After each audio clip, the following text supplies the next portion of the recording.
Hola, bienvenidos a la materia de bases biológicas y antropológicas de la vida. Hoy, en Anatomía y Fisiología, vamos a estar estudiando el sistema digestivo. El aparato digestivo es el conjunto de órganos encargados del proceso de la digestión. La digestión es la transformación de los alimentos para que puedan ser absorbidos y utilizados por las células de nuestro organismo.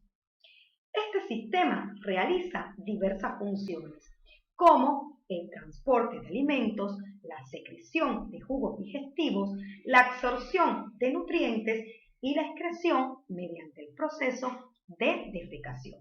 Por tanto, para resumir este importante proceso, podemos decir que la digestión es el modo en que procesamos la comida que ingerimos para poder extraer los nutrientes y después absorberlos para ser usados por los millones de células del cuerpo, obteniendo energía como una necesidad vital.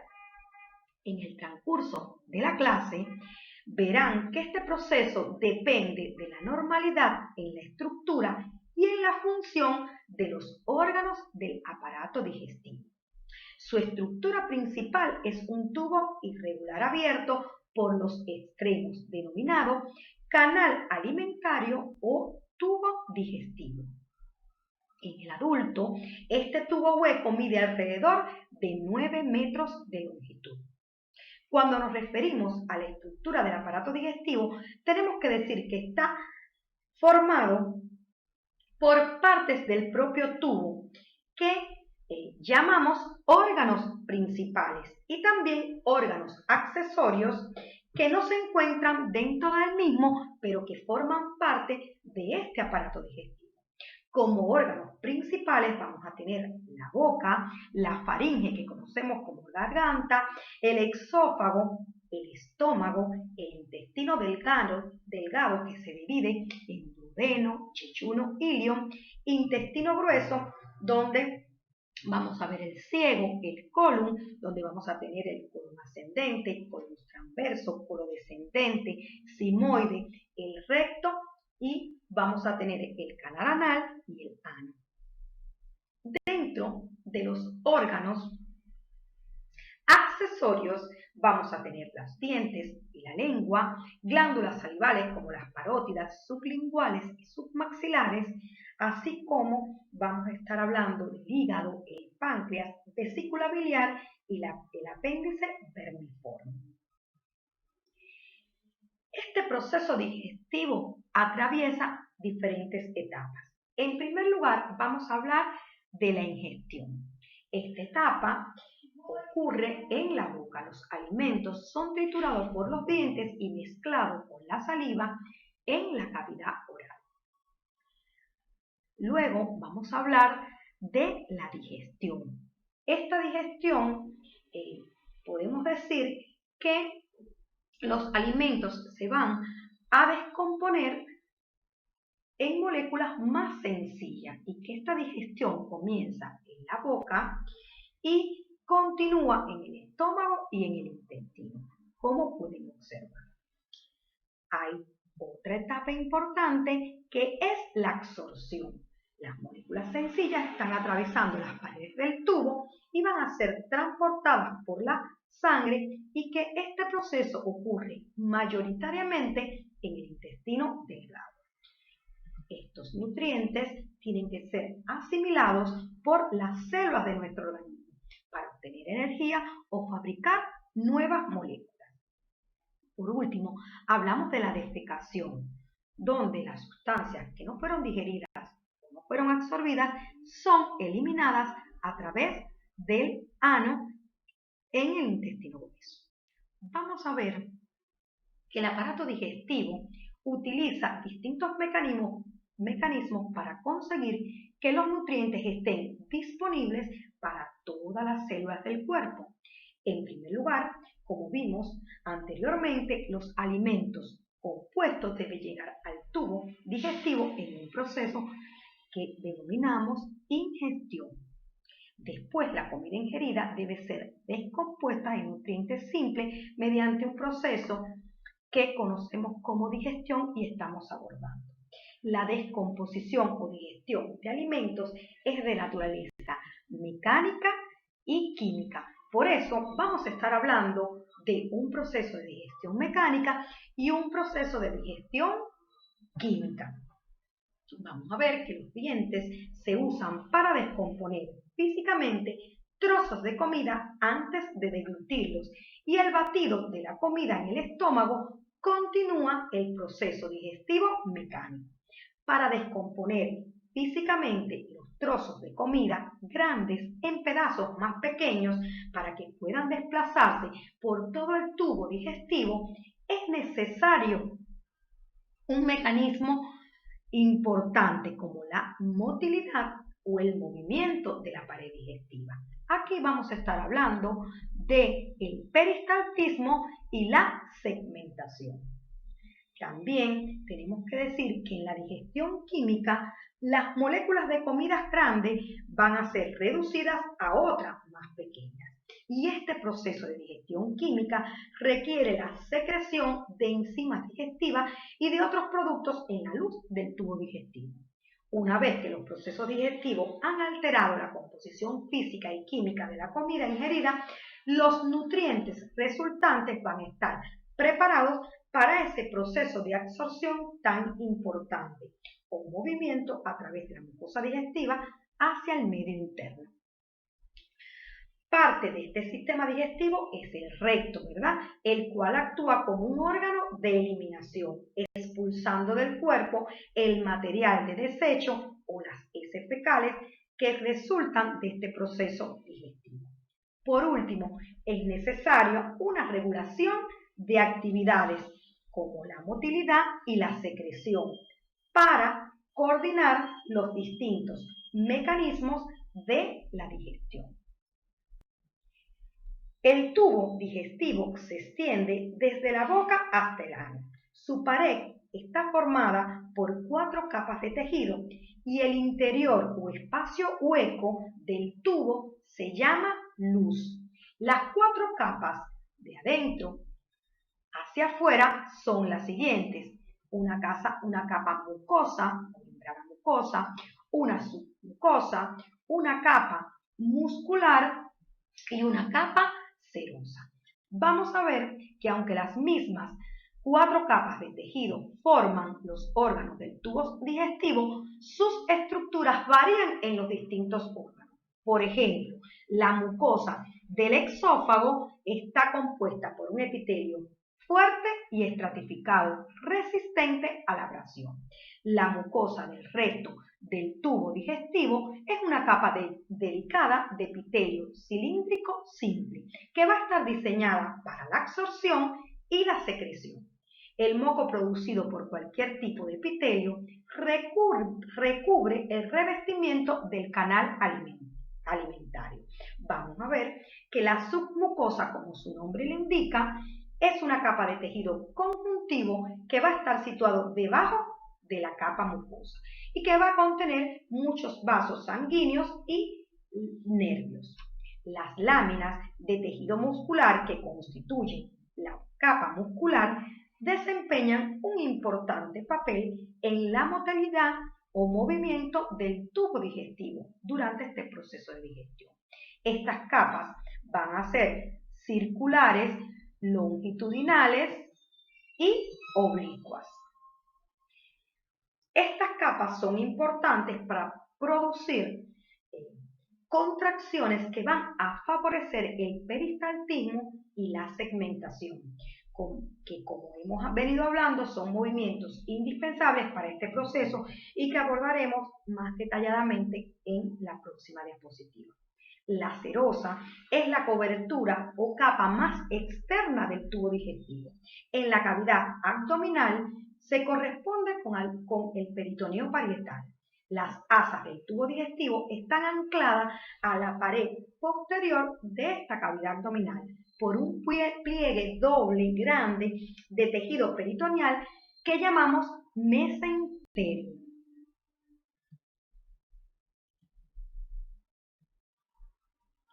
Vamos a ver que el peristaltismo Y la segmentación son los movimientos intestinales que van a ayudar, ¿verdad?, al avance del bolo.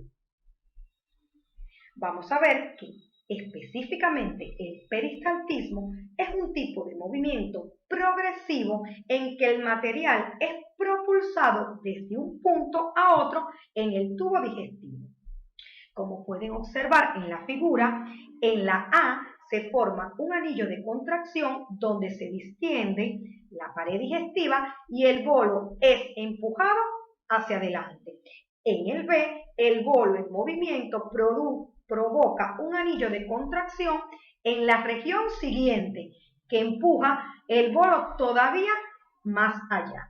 Y ya en el anillo C, esa contracción se va a estar moviendo como una ola, como una onda, por decirlo de alguna manera, a lo largo del tubo digestivo para poder empujar el bolo hacia adelante. Por eso en el peristaltismo hablamos de un movimiento que está producido por contracciones musculares sucesivas, que su finalidad es impulsar el avance del bolo a lo largo del tubo digestivo. La segmentación es un movimiento que se realiza hacia atrás y adelante, en el que los trozos de comida se separan y se mezclan con los jugos digestivos. Se producen zonas de contracción anulares a intervalos a lo largo del tubo digestivo, como están observando en la figura A de la segmentación. En la B van a ver que las regiones previamente contraídas se relajan y las regiones adyacentes se contraen, triturando de un modo efectivo ese contenido de cada segmento en trozos más pequeños. Si observan bien, cada vez que vamos bajando en la figura, vemos que los trozos cada vez son más pequeños. Y ese es el objetivo de este movimiento de segmentación. Recuerden que la localización de las regiones contraídas van a continuar alternándose siempre hacia atrás y hacia adelante, triturando y mezclando ese contenido a la luz digestiva. También podemos decir que este movimiento peristáltico y la segmentación van a producirse con una secuencia alterna. Y cuando están alternando decimos que la comida va a ser batida y mezclada. Y conforme a esto avanza lentamente por el tubo digestivo en contacto próximo con la mucosa intestinal, lo que facilita la absorción de nutrientes. Vamos a ver que el primer órgano principal que vamos a estar hablando es la boca. La boca o cavidad oral es una cámara hueca con un techo, un suelo y paredes, que el alimento entra o es ingerido hacia el tubo digestivo a través de la boca. Y el proceso de digestión comienza inmediatamente. Como el resto del tubo digestivo, la boca está revestida por una membrana mucosa. Las membranas mucosas, recuerden, iban a estar revistiendo órganos huecos, como es el caso del tubo digestivo, que desemboca al exterior, que era una condición importante. Vamos a ver que el techo de la boca está formado por el paladar duro y el paladar blando. El paladar duro es una estructura ósea en la porción anterior o frontal de la boca, formada por partes del hueso palatino y maxilar. El paladar blando está situado por encima de la porción posterior de la boca. Es blando debido a que se compone principalmente por músculo. Colgando hacia abajo desde el centro de este paladar blando se encuentra una prolongación con forma de cono que la conocemos como úvula. La úvula y el paladar blando tienen la función de evitar que el alimento y los líquidos entren en las cavidades nasales que están situados por encima de la boca. El suelo de la boca también comprende a la lengua y sus músculos. Esta lengua va a estar constituida por músculo esquelético cubierto también de membrana mucosa. Siguiendo con la cavidad oral, vamos a estar hablando de las características de los dientes y qué función juegan en el aparato digestivo. El diente típico se puede dividir en tres partes principales: la corona dental, el cuello del diente y la raíz del diente. La corona es la porción expuesta y visible en la boca. Está cubierta por esmaltes y tenemos que destacar que el esmalte es el tejido más duro de nuestro cuerpo. El esmalte es especialmente adecuado para poder soportar la abrasión durante la masticación de alimentos duros. Además del esmalte, vamos a ver que hay otros dos tejidos dentales. Son la dentina, que lo pueden estar viendo en la figura, y el cemento. La dentina constituye la mayor parte de la cubierta dental, ¿verdad? Y el cemento está cubriendo el cuello y la raíz. Aquí nos vamos a referir a una enfermedad que afecta el esmalte, la dentina y el cemento de los dientes, y que se traduce en la formación de un defecto permanente que llamamos cavidad y que comúnmente conocemos como caries dentales. El centro del diente, si se fijan, contiene una cavidad pulpar. Muchas veces llamamos, como bien ahí, cavidad central del diente o pulpa. Esa pulpa está compuesta de tejido conjuntivo, vasos sanguíneos y linfáticos y nervios sensoriales. El cuello de un diente es la porción estrecha que une la corona del diente con la raíz.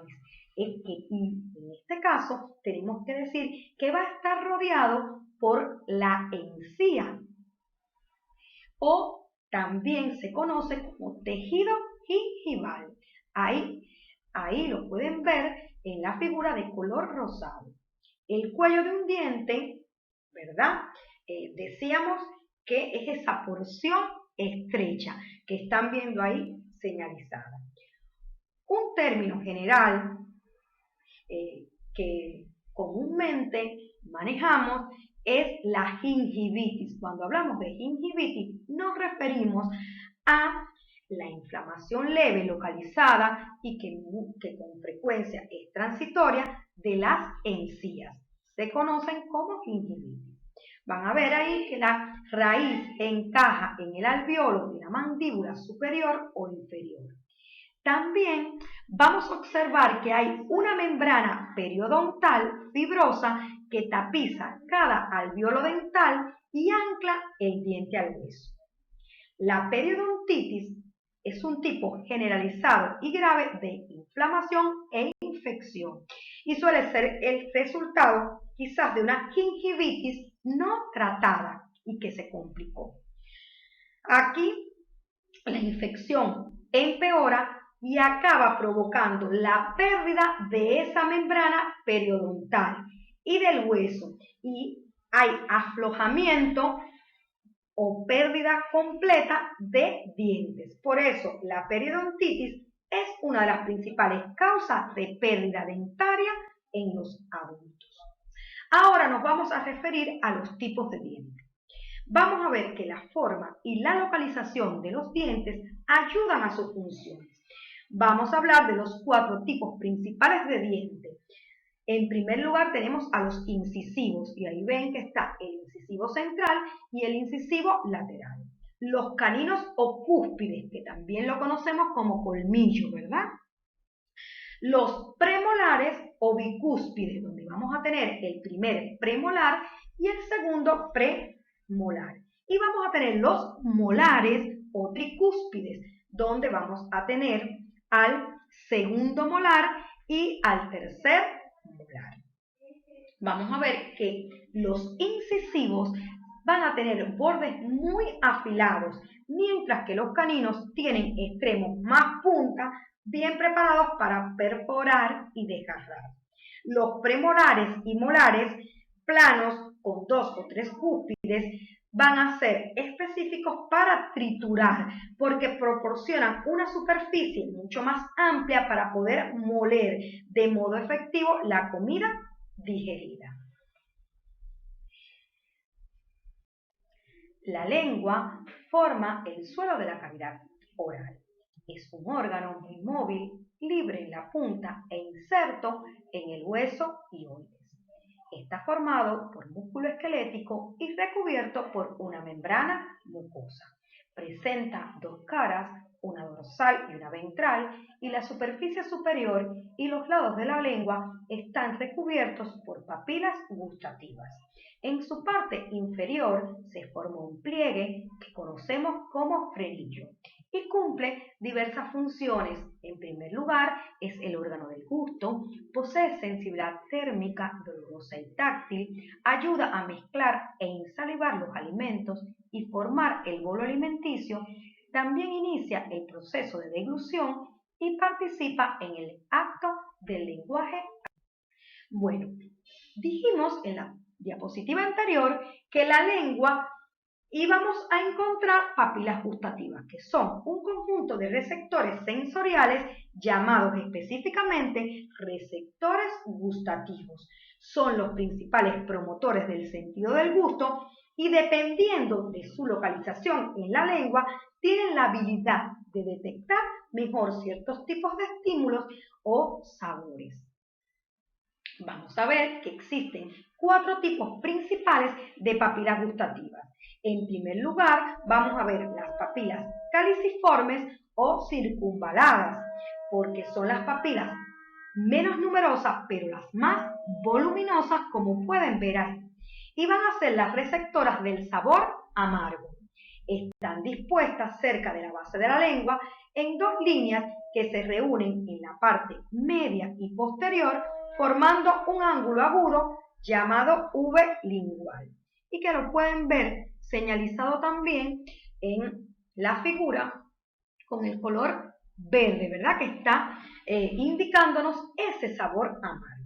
También vamos a hablar de las papilas fungiformes.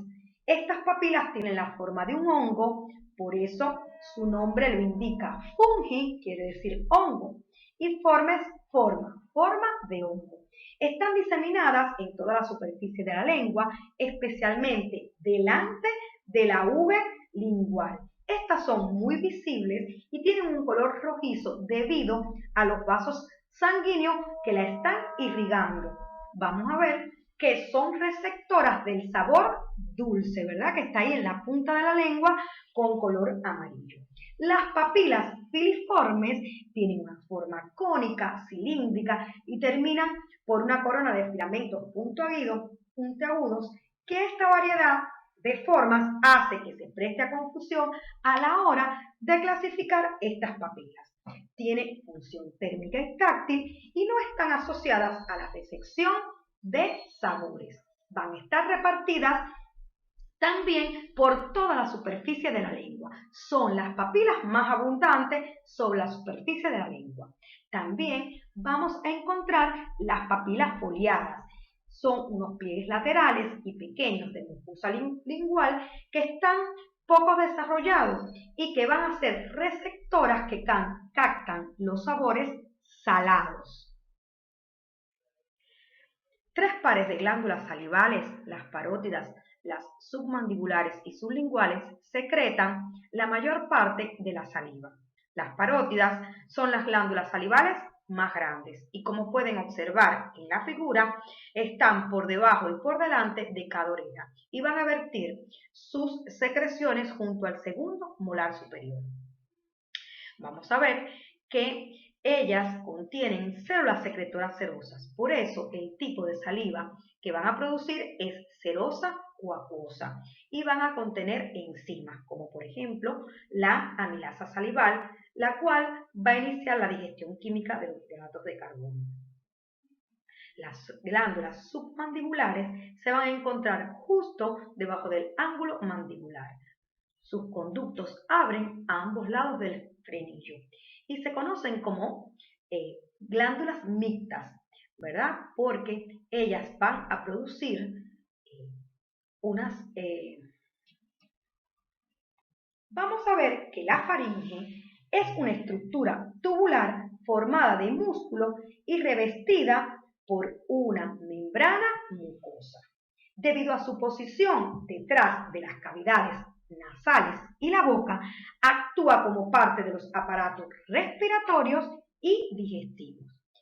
Recuerden, el aire debe pasar a través de la faringe en su camino hacia los pulmones. Esto lo vieron en sistema respiratorio. Y los alimentos ahora van a ir por su camino hacia el estómago. La faringe en su conjunto se divide en 3 regiones anatómicas: nasofaringe, orofaringe y laringofaringe.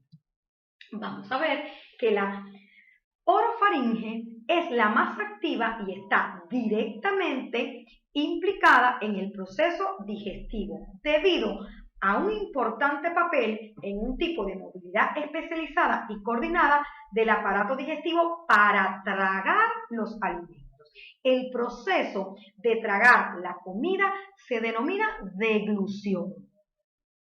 En primer lugar, la masticación consiste en movimientos voluntarios que dan lugar a la formación de una pelota o bolo de alimento en la boca, que después pasa de modo involuntario a través de la orofaringe, luego al exófago y finalmente al estómago.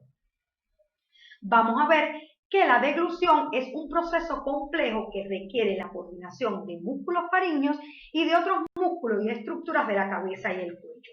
La regulación de los movimientos de deglución dependen de los impulsos nerviosos originados en la corteza motora del cerebro. Los involuntarios están regulados por impulsos originados en el centro de deglución, que va a estar localizado específicamente en el bulbo raquídeo o en la protuberancia del tronco encefálico.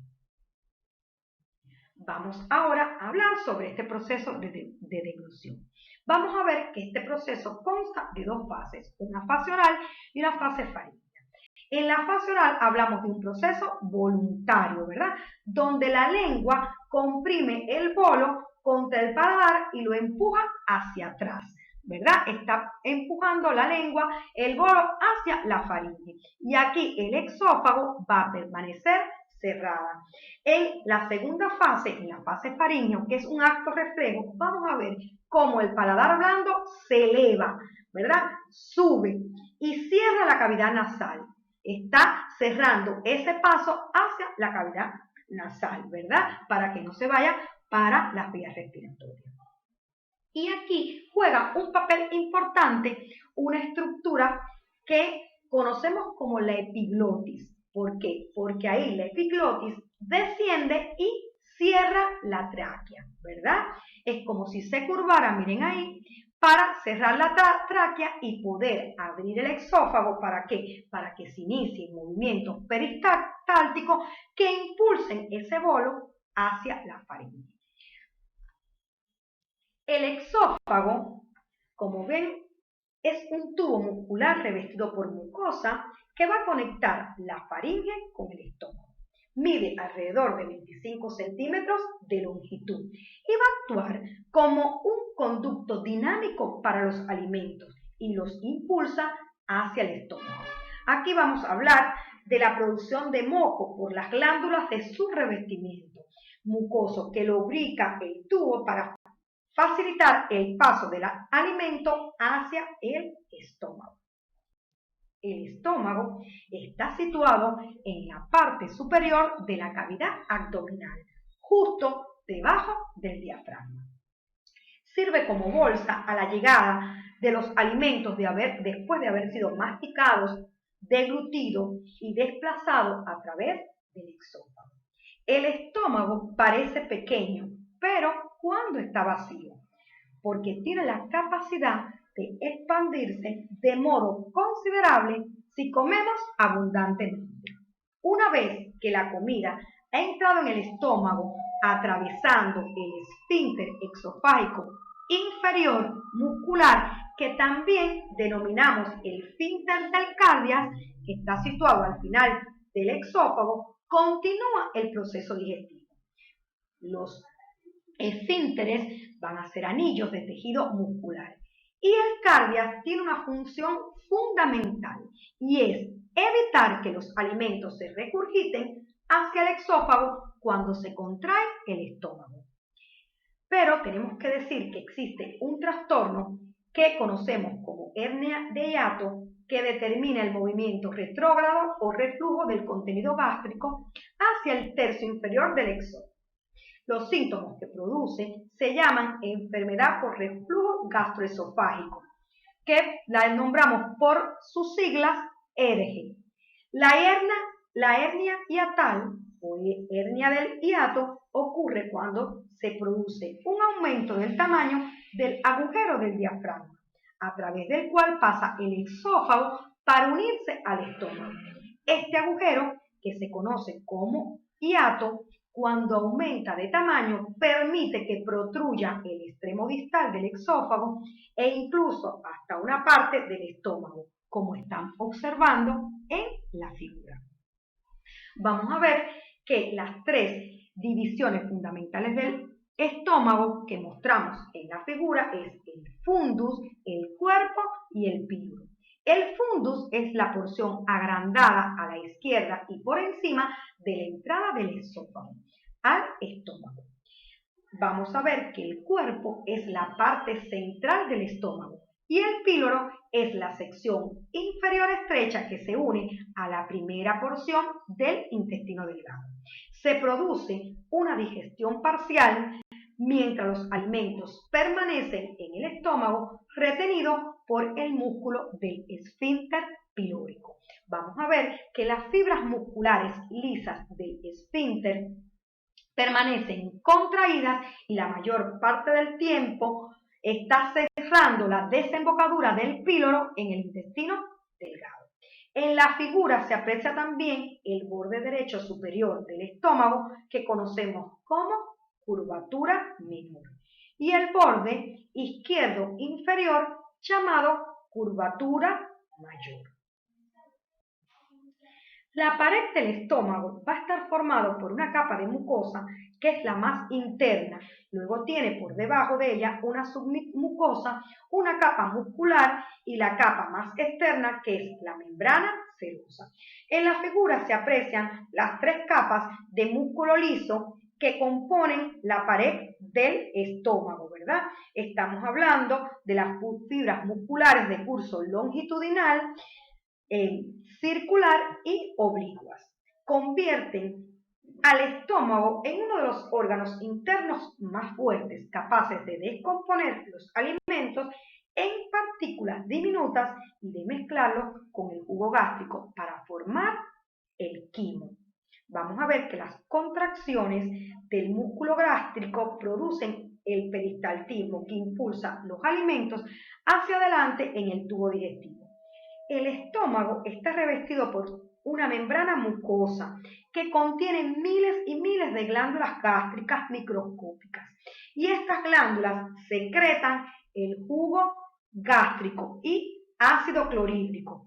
Cuando el estómago está vacío, su revestimiento se pliega y esos pliegues se llaman rugosidades. La contracción de las paredes musculares van a mezclar a conciencia los alimentos con el jugo gástrico y los descompone en una mezcla semisólida que llamamos quimo.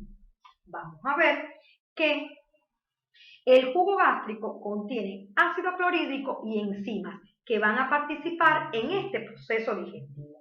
Esta formación del quimo es una continuación del proceso digestivo mecánico que comenzamos en la boca. Una vez que el alimento ha sido mezclado, ¿verdad?, en el estómago, y esto fue posible porque recuerden que iban a estar retenidos por el músculo del esfínter pilórico y que esas fibras musculares lisas del esfínter iban a permanecer contraídas y cerraban esa desembocadura del píloro para que ocurriera esta digestión parcial en el estómago. ¿Por qué parcial?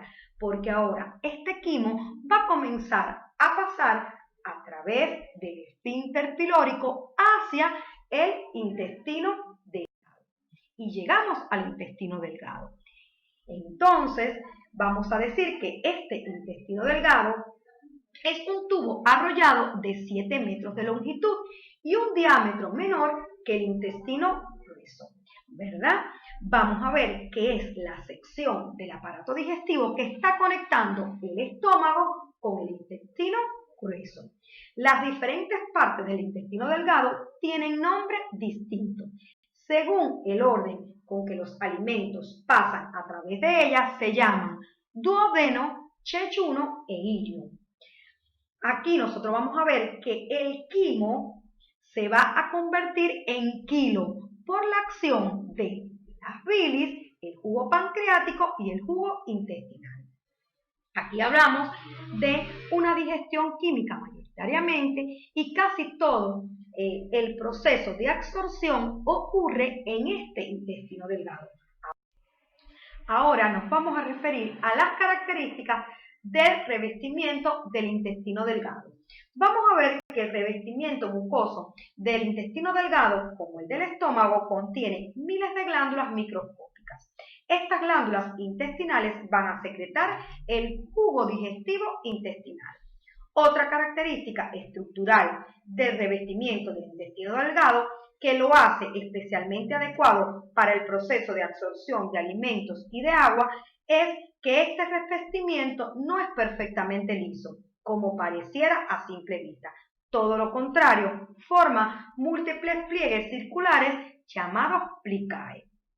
Esos pliegues van a estar cubiertos asimismo por miles de diminutas prolongaciones a modo de dedos, que llamamos vellosidades. Al microscopio, las vellosidades aparecen proyectadas en el interior hueco del intestino. Dentro de cada vellosidad existe una rica red de capilares sanguíneos que absorben los productos de la digestión de los hidratos de carbono y las proteínas, como son los azúcares, en este caso la glucosa, y aminoácidos.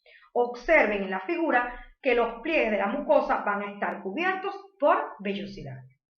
Y también cada vellosidad va a estar revestida por un epitelio, lo que aumenta el área superficial para la absorción de alimentos. El gran aumento de esta área de contacto proporcionada por las vellosidades permite una absorción más rápida de los alimentos desde el intestino hacia la sangre y la linfa.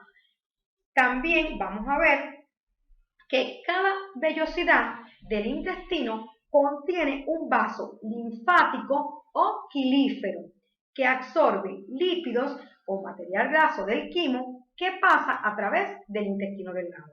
Además de las miles de vellosidades que aumentan esta área superficial del intestino delgado, vamos a ver que cada vellosidad va a estar cubierta a su vez por células epiteliales que tienen un borde en cepillo, que van a estar compuestas por microvellosidades. Y estas microvellosidades aumentan todavía más el área superficial de cada vellosidad para la absorción de nutrientes. La mayor parte de la digestión química tiene lugar en la primera porción del intestino delgado, o duodeno. El duodeno tiene forma de C, como se observa en la figura, y se curva alrededor de la cabeza del páncreas. El quimo ácido entra en el bulbo del duodeno desde el estómago. Esta zona sufre con frecuencia ulceración y comúnmente lo conocemos como úlcera duodenal. El tercio medio del duodeno contiene las desembocaduras de los conductos que van a llevar el jugo pancreático y la bilis al intestino delgado. Como puede verse en la figura, esas desembocaduras se llaman papilas duodenales menor y mayor.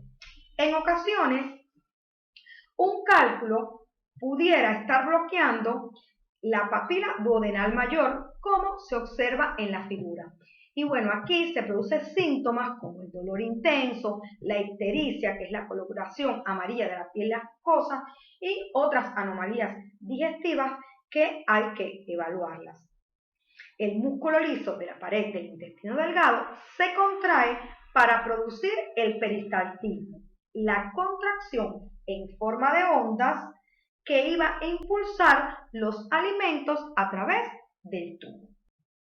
El hígado es tan grande que ocupa toda la parte superior derecha de la cavidad abdominal e incluso se extiende en parte hacia el lado izquierdo. Como sus células secretan una sustancia llamada bilis a los conductos, el hígado se clasifica como una glándula exocrina. De hecho, es la glándula más grande de nuestro cuerpo.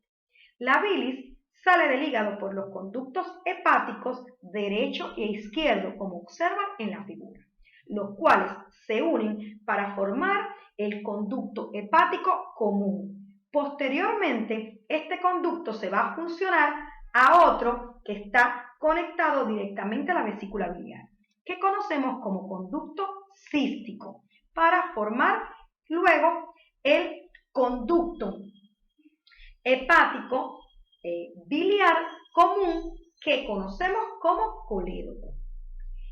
El colédoco es un conducto de la vía biliar que está originado, como ya bien dije, por la función del conducto hepático común con el conducto cístico y que va a desembocar en la segunda porción del duodeno. Se llama colédoco porque doco quiere decir conduce y cole bilis. Entonces está conduciendo la bilis al intestino.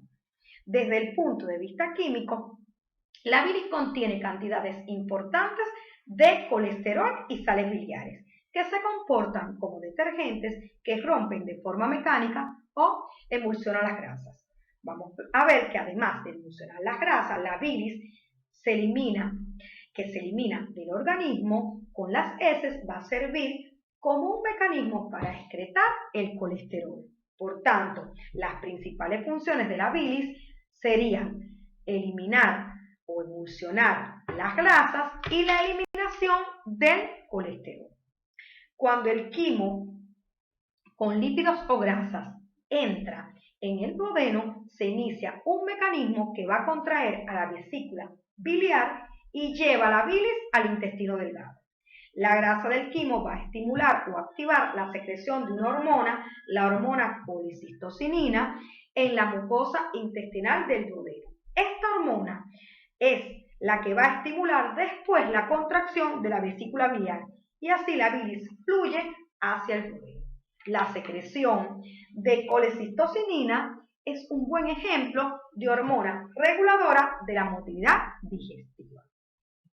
El hígado presenta 4 lóbulos. Tiene un lóbulo izquierdo, un lóbulo derecho, un lóbulo cuadrado y un lóbulo caudado o despliegue. El páncreas está situado detrás del estómago en la concavidad producida por la forma en C del duodeno. El páncreas es tanto una glándula exocrina que secreta jugo pancreático a los conductos como una glándula endocrina que secreta hormonas a la sangre. El jugo pancreático es el jugo digestivo más importante porque contiene enzimas que digieren las 3 clases principales de alimentos.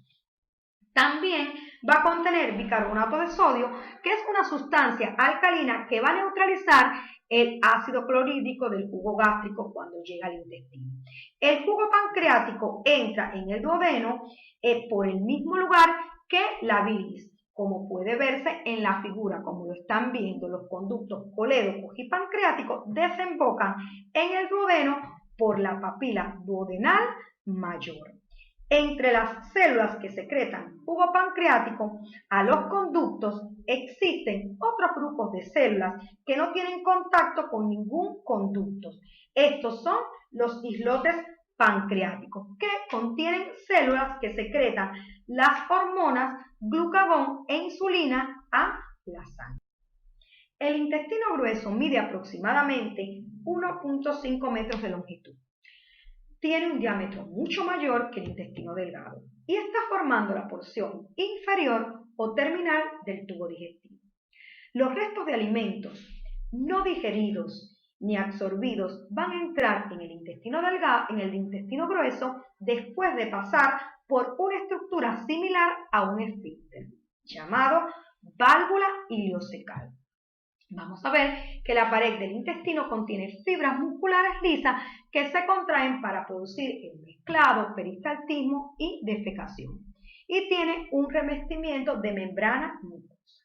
El término de quimo ya no es apropiado para describir el contenido del intestino grueso, porque el quimo que tenía una consistencia de sopa espesa y que cuando se encontraba en el intestino delgado, ahora adquiere la consistencia de materia fecal, porque se ha reabsorbido el agua y las sales durante el paso a lo largo del intestino delgado.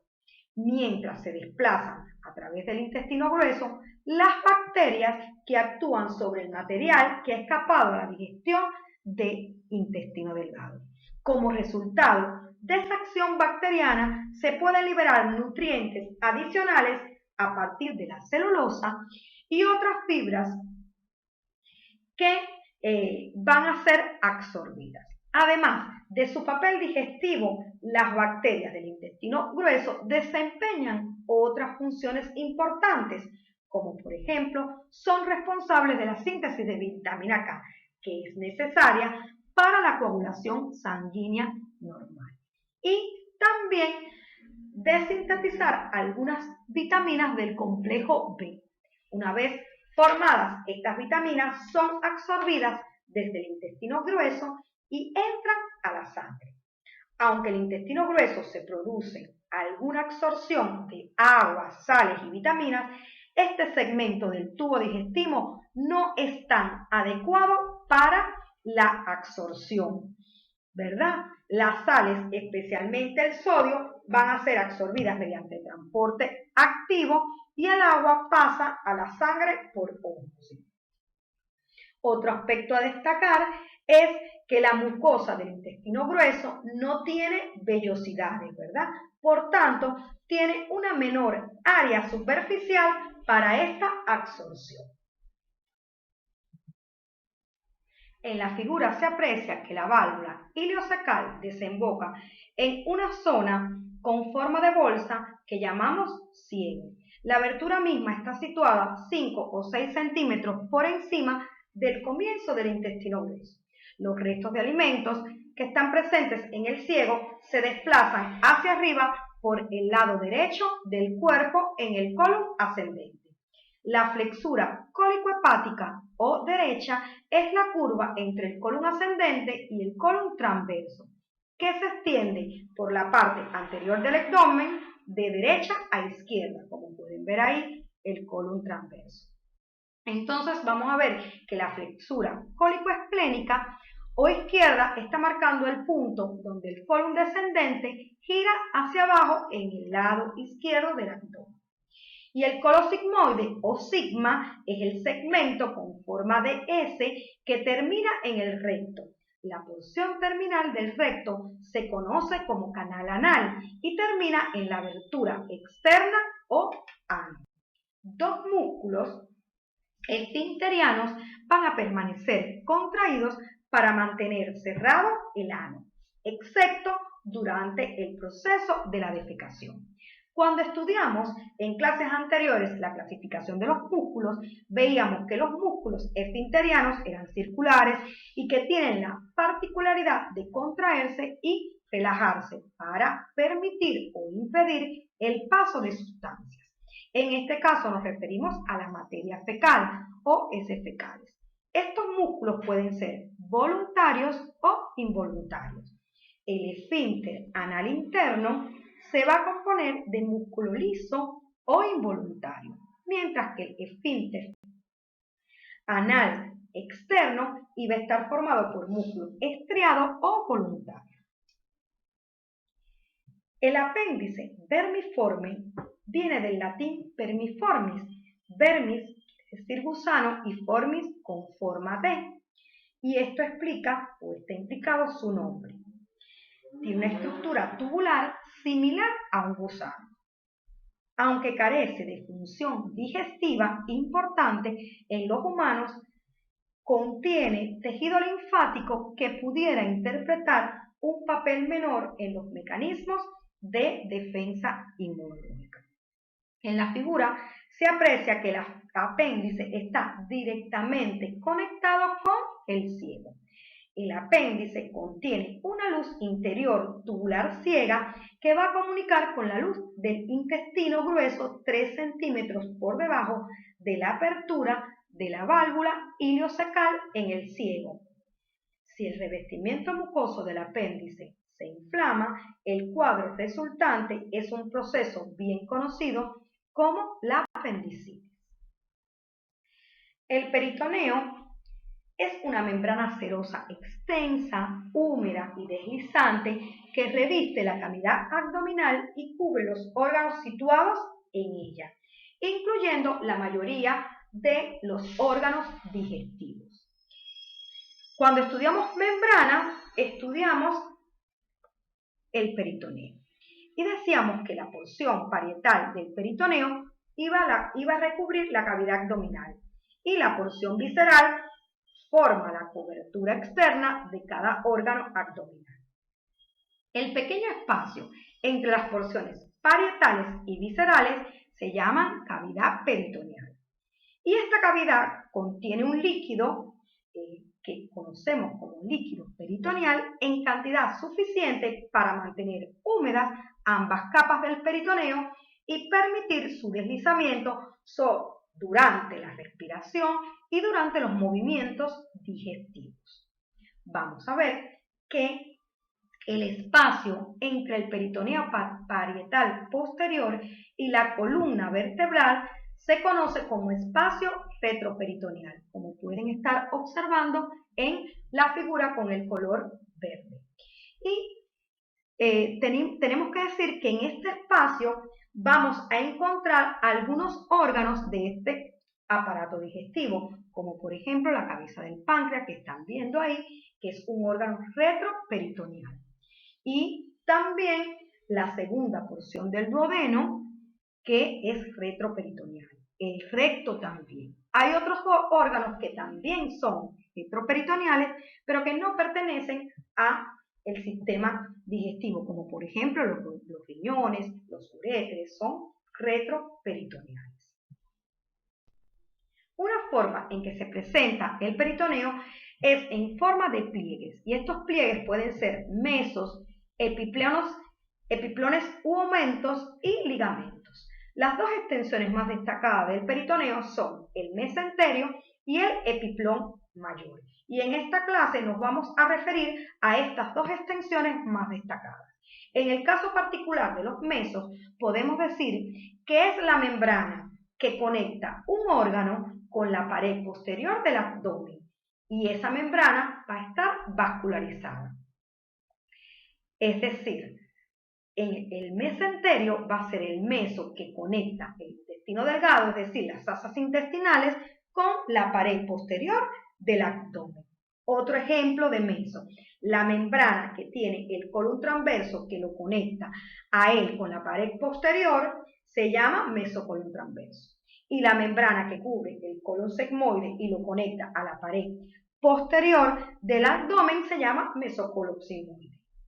El mesenterio, como pueden ver en la figura, tiene la forma de un abanico plegado. Su borde más pequeño se inserta en la región lumbar de la pared abdominal posterior y su borde exterior largo encierra la mayoría del intestino delgado y lo ancla a esa pared abdominal posterior. Los epiplones son las membranas de peritoneo que van a conectar un órgano con otro órgano. Tiene vasos sanguíneos, grasa y tejido adiposo. El epiplón mayor u aumento mayor es la membrana que va a conectar el estómago con el colon transverso. Esta se extiende desde la curvatura mayor del estómago hacia abajo por la parte anterior del colon. Cubre las asas intestinales y vuelve de nuevo a subir para cubrir el colon transverso hacia el estómago. Fíjense en la figura, esa membrana va a ir por delante del colon transverso y va a formar como una especie de delantal por encima de las asas intestinales, como están viendo. Y va a volver de nuevo hacia arriba del colon transverso y después hacia el estómago. Ese ligamento que va a formar ese epiplón mayor se conoce como ligamento gastrocólico. Pero esto ustedes lo van a profundizar cuando estudien en segundo año el peritoneo.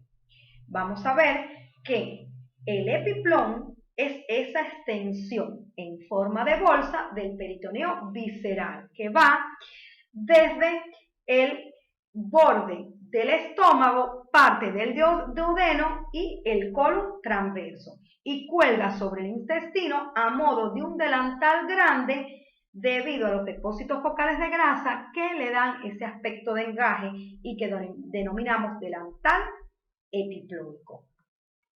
La digestión es un proceso complejo que ocurre en el tubo digestivo y consistía en cambios físicos y químicos que preparan los alimentos para la absorción.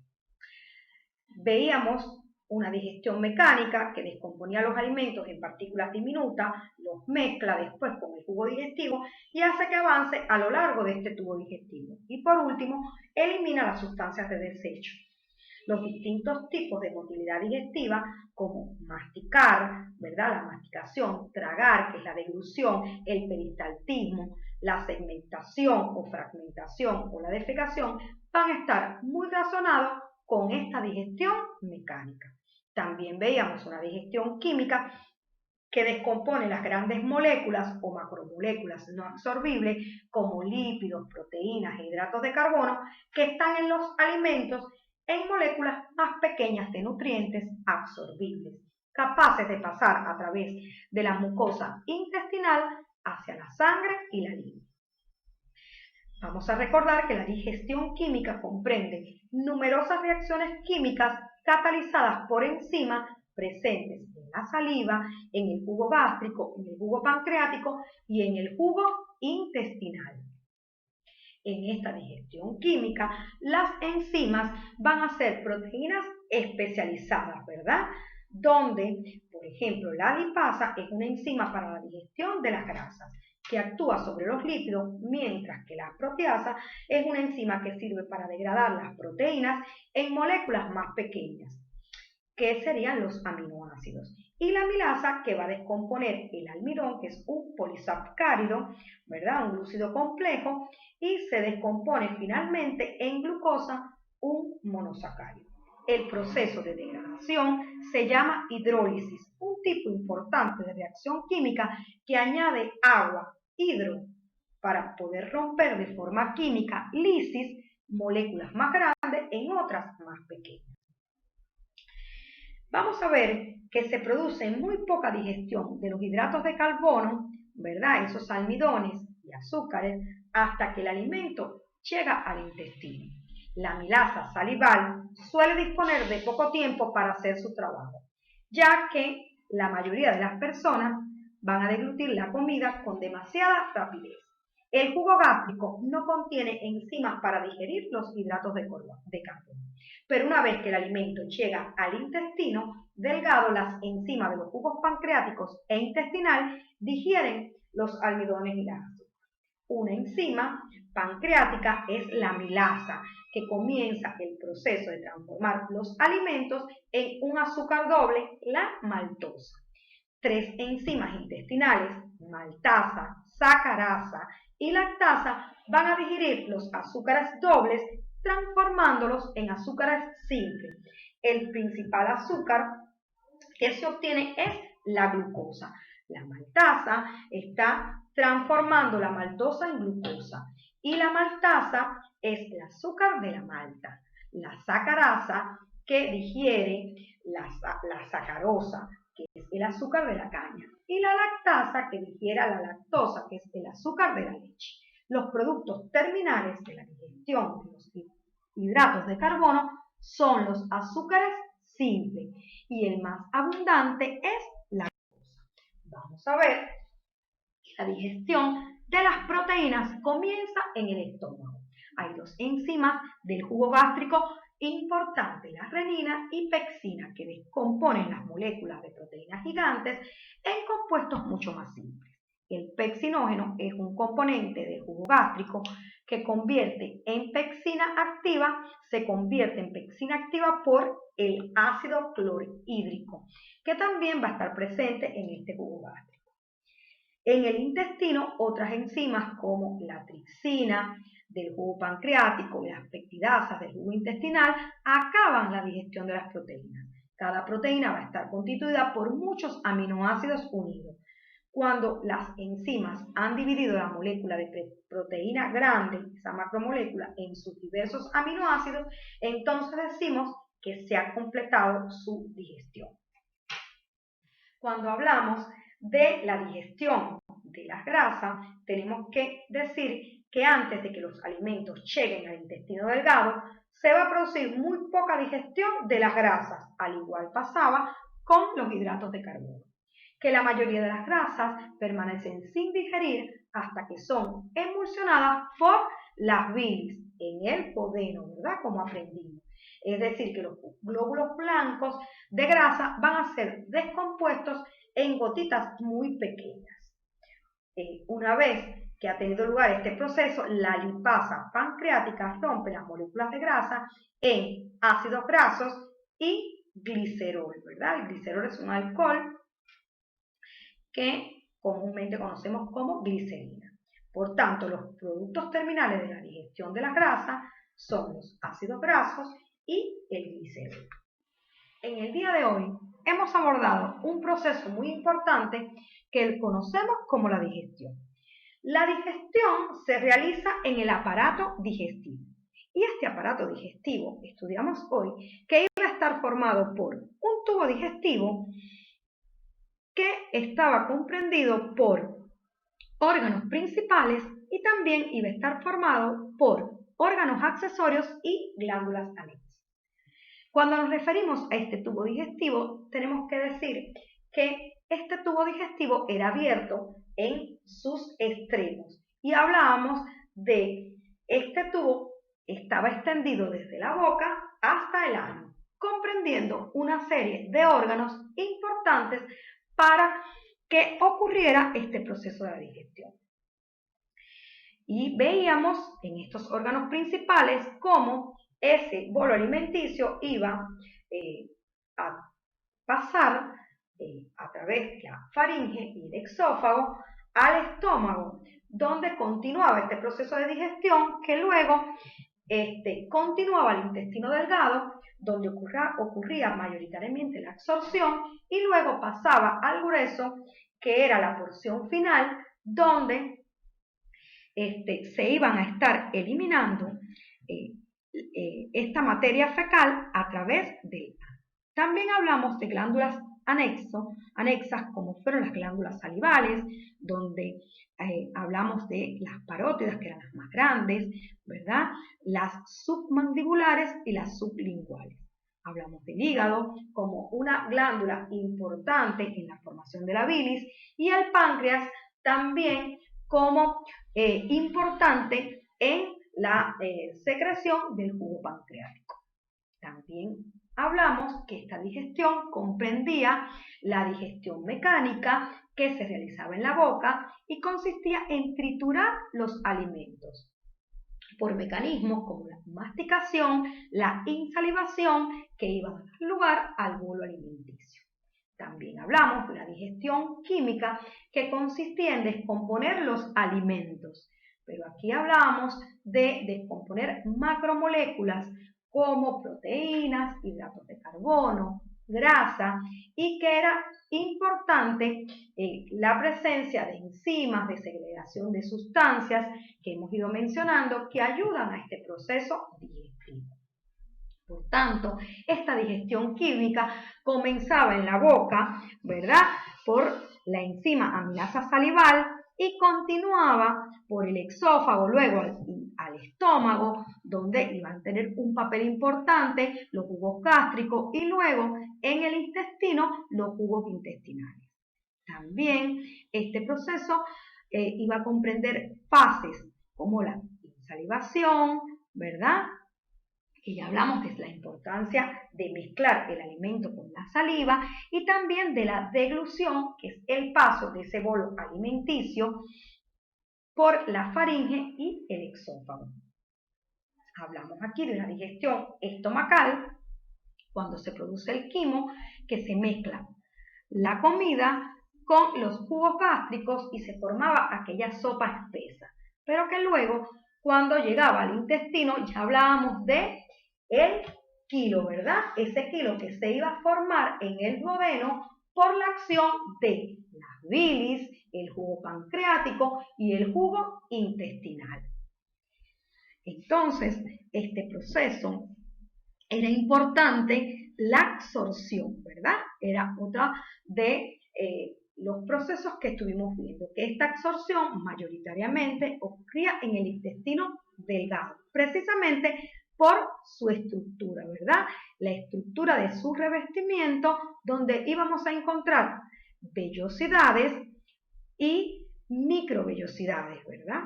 Y esta absorción la íbamos a definir como el paso de nutrientes hacia la sangre. Y por último, vimos la formación de las heces, de todo aquel material que no fue absorbido y que ahora va a ser eliminado con todas las sustancias de desecho de nuestro organismo. Y esto ocurría a través de la última porción, ¿verdad? Se formaban esas heces en el intestino grueso y se eliminaban a través de el recto y la abertura final, que es el ano. Bueno, estos han sido los contenidos fundamentales del sistema o aparato digestivo y tienen también un material en PDF para que puedan revisar y su libro de texto. Bueno, muchísimas gracias.